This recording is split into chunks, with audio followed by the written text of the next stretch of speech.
ಇದು ನಮ್ಮ ಹಿರಿಯರು ಕಂಡುಕೊಂಡಿರತಕ್ಕ ಆನಂದಕ್ಕೆ, ಮನೋರಂಜನೆಗೆ ಒಳ್ಳೆಯ ಕಾರ್ಯಕ್ರಮ ಅಂತಂದ್ರೆ ಇವತ್ತಿನ ಧಾರಾವಾಹಿಗಳನ್ನು ಬಿಟ್ಟು, ಬೇರೆ ಸಿನಿಮಾ ಪ್ರಪಂಚವನ್ನು ಬಿಟ್ಟು ಭಜನೆಯ ಬೆನ್ನ ಹಿಂದೆ ಹೋದರೆ ಸಿಗುವ ಆನಂದ ಬೇರೆ ಯಾವುದರಲ್ಲಿಯೂ ಖಂಡಿತ ಸಿಗುವುದಿಲ್ಲ.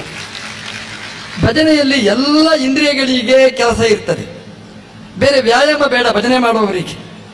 ಬಾಯಿಗಂತೂ ವ್ಯಾಯಾಮ ಇದೆ, ಹಲ್ಲಿಗೆ ನಾಲಿಗೆಗೆ ಎಲ್ಲ ವ್ಯಾಯಾಮ ಸಿಗ್ತದೆ, ತಲೆಗೂ ವ್ಯಾಯಾಮ ಇರ್ತದೆ. ತಲೆನೋವು ಬರುವುದೇ ಇಲ್ಲ ನೋಡಿ, ಭಜನೆ ಮಾಡುವವರಿಗೆ ಎಲ್ಲಿಯಾದರೂ ತಲೆನೋವು ಬರುವುದುಂಟಾ ನೋಡಿ?